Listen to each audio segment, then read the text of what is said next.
Hey RPG fans, tonight I'm going to talk about my number one all-time favorite video game and the game that got me to become a fan of the Suikoden series, and that is Suikoden 2. Now, back in 2000, I just got my pocket money and I ran to my local Video Easy where I wanted to hire out a PlayStation 1 game, preferably an RPG. I was hoping there'd be some new releases. And I went there and there was about 10 new releases. It was like something I've never seen before. I was very fortunate. What happened was is I scanned through the list and I came across Suikoden 2, and immediately I remembered all the good times I had playing the first game, so it was a no-brainer to pick it up. When I got home and popped it in, the intro sequence happened and I was absolutely mesmerized from start to finish. Just somewhere in the back of my mind, I've just thought to myself, this is going to be a great game. And it didn't end up just being a great game, it ended up being my favorite game. And the reason for that is it has the best story ever written. Better than any movie, better than any TV show, better than any book, comic book, whatever the storytelling medium is. This is the best story ever written. Um, the story is you play as a young soldier in the Highland Army. It takes place in a land where there's a fueling war between the city-state of Jalstan and the Kingdom of Highland. And you and your best friend Joey are part of the Unicorn Brigade. And one night, the Unicorn Brigade is brutally attacked in ambush, and no one is left alive except the main character and Joey. And as they're fleeing for their lives, they come across the perpetrators, and it was none other than their commanding officer and the Crown Prince of Highland, Luca Blight. And the reason why they slaughtered all these poor youngsters is because they wanted to fuel the fires of war. They're going to blame the ambush on the city-state, and they were going to take the blame, and so the war can go on. The reason I wanted to do this is because Luca Blight is a sick, twisted maniac who just wants to kill everyone in the city-state.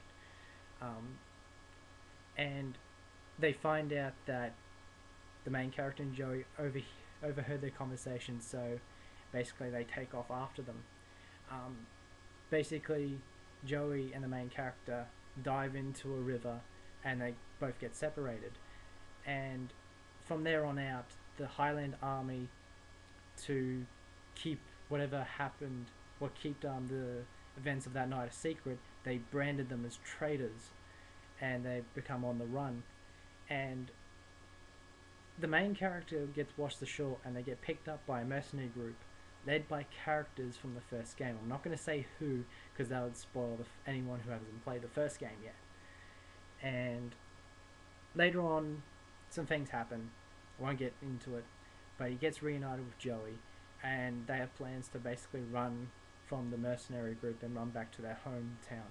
When they get to the hometown, they're reunited with the main character's sister, Nanami, but unfortunately they're both found out and they're caught and they're sentenced to execution, and they're saved by the mercenary group.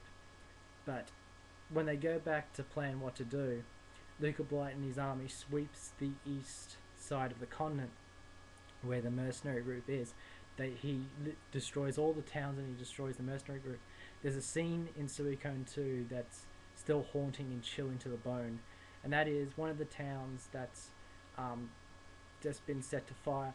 There's this poor lady who begs for her life before Luca Blight, and Luca Blight says that she can keep her life if she squeals like a pig. And the poor lady gets on all fours and squeals like a pig, and halfway through, Luca Blight just stabs her in cold blood. And I just said to myself, this guy is the most evil, twisted, sick son of a bitch I've ever seen in a video game.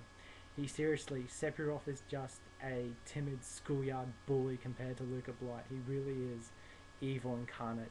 It's just a sight you just have to see. There's no other villain in a video game that's just evil as he is. Now, as they escape the insanity of Luca Blight, they flee to the city of Muse, which is the capital of the city-state. And one thing leads to another, and a brutal betrayal by the best friend. And the reason this happens is before they get to Muse, this is the turning point for the whole game. And what happens is they go to the shrine, and the main character and Joey um, go into the shrine and they disappear. And when they come at the other side, they're met with Lachna, who is the um, seer in the first game, and she basically presents Joey and the main character with one of the 27 true runes. Um, but instead of it being a whole, it's actually two halves. It's called the Rune of the Beginning, but it's split in two halves. It's split into the Bright Shield and the Black Sword. The main character takes the Bright Shield, and Joey takes the Black Sword. But unfortunately, and they decide to do this because they want the power to save their people and defeat the forces of Highland. Unfortunately, the runes have an opposing effect, and the destiny of two halves of this rune is to be always in conflict with each other, and the best friends actually end up becoming the worst of enemies, and it's quite tragic, and it's one of the main driving themes of Suikoden 2. It's nothing like at the time, it was nothing like I ever played before, and I was just drawn into the story wholeheartedly, and I became truly obsessed with it. If I wasn't playing it at home, I was at school the next day just talking about it constantly to my friends. I think I even talked to a teacher about it, and he was very interested that he said to me he was interested that a video game could evoke that many emotions and could be that detailed, but Suikoden 2 is that detailed. Just a lot of thought just went into creating this game. Gameplay wise, the battles are still the same. You've got your party of 6, you've got your unite attacks, your runes, same thing as Suikoden 1. The war battles in this game are a bit different. Instead of just having your two armies in one giant blob, it's a top-down view, and they're cut into different units, and you basically assign characters to that unit. The cool thing about the battle system in Suikoden 2 is it's very story-driven. A lot of dialogue happens back and forth in the battle, and sometimes, if you beat a battle in a certain time frame, you'll miss out on certain story events. There's a big one that takes place in a battle in the middle of the game, but there's also different battles where the outcome of that battle will change the story, which I always thought was absolutely brilliant. There's one battle where one of the characters was meant to die, but everyone around me says, no matter how hard you try, this character's got to die. I actually pushed and pushed, actually saved him, and everyone was in shock, and that actually changed the story. It was absolutely brilliant. Or everyone who played Suikoden 2 knows who I'm talking about. But absolutely, the story how I got this game is truly amazing. That copy that I hired out, exactly like Suikoden 1, this was the exact same copy I found on that shelf in 2000. 5 years later, I got a message from my best friend Chris, the guy who helped me get Suikoden 1, and said that my video store Video Easy was getting rid of all their PlayStation 1 games, and I asked him, was Suikoden 2 a part of it, and he said yes. As soon as he said yes, I ran as fast as my little legs could carry me. I didn't think I ran as fast as I ever did in my entire life, and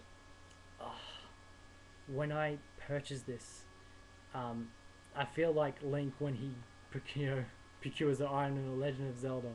I was completely overjoyed that I was managed to pick up my favorite game of all time. There was no satisfying feeling that ever existed than this. Okay, now I'm going to talk about my collection. This, my friends, is the PAL copy of Suikoden 2, and it is extremely rare on eBay. It usually goes for more than $150. But like I said, I got mine for $19.95. I got really cool bargains at that. Besides Suikoden 2, I got Legend of Cardia, which I didn't like, but I also got Castlevania Symphony of the Night for $10. That was insane. But it's in not bad condition. I tried to pull the stickers off, and it did create some. It made the CD look more tacky, so I just forgot about it. I kept the tag on there because I want to tell people how much I got it for. Plus, it'd probably look terrible if I try and ripped it off. So, and there's the back of it. Oh, before I go on, I want to talk about an element I forgot to talk about in the last vid. Aside from the party battles and the war battles, there's also a one-on-one duel system, and it's very story-based, and it takes place in a rock paper scissors format. It's not just in Suikoden 2; it's also in Suikoden 1. It's actually in all the games up to 5, and it's just something I wanted to mention. It's really cool. There's a fantastic duel that takes place in the middle of the game. I won't go into too much, but what takes place in that sequence, everyone talks about it. When they talk about Suikoden 2, it's that sequence that they remember because it's truly a sight to behold. Um, everyone who's played the game, you know what I'm talking about. The bastard would not go down without a fight. Truly brilliant. But back to my collection. That was the PAL copy. At the start of the year, I got the Japanese copy. There is some smoke damage on it, but it's not noticeable on this web camera, but it's still encased, and I got it for a good deal. I think about 15 bucks Australian worked out to, so fantastic. And the last one I have on it, of course I showed you this in my last video, was the Suikoden 1 and 2 collection for PSP. Again, I'm going to say that they're absolutely barking mad that they didn't translate this, but it would have taken some effort. They probably would have had to get both ROMs of the English games and do what they did. I don't see what the trouble is, but apparently Konami, they're very careful when it comes to Suikoden, because as much as it's beloved by a fan base who loves this game wholeheartedly like I do, it's not a commercial success, and that's the sad thing about Suikoden. It's critically acclaimed and it's loved universally, but apparently it's never met their quota, so they never thought it was a good idea to bring this out, which is really sad because I really wanted to see this out in English. That's all my copies of Suikoden 2. I'm missing a American NTSC copy, which also goes for a lot of money on eBay, and I haven't had that spare money on me to grab it yet, but when I get a job soon, I will consider getting a copy, so I've got the whole set of Suikoden 2. But yes, that's all I'm going to talk about the game. It is the absolute greatest game ever made. I would hope that everyone who's watched this video will give it a chance. Even if it's $100, buy it. If it's $200, buy it, because it's the best money you'll ever spend on a video game. And I really hope that they'll take this into consideration to put this game on the PlayStation Network. It's not on the American network, and it's not on the European Australian network. I always thought that's insane. This is the best RPG ever made. Everyone should play it. You know, it's the best story ever written. Everyone should be able to experience it. It's just not right. And I hope Konami will basically have a second thought on releasing this. I really hope they consider to do it. Alrighty guys, this is my showing off my Suikoden 2 collection. Next video I'm going to talk about the so-called other Suikoden games that was released before Suikoden 3, which is both volumes of Suikoden and the Suikoden card stories for the Game Boy Advance. So until then, take care.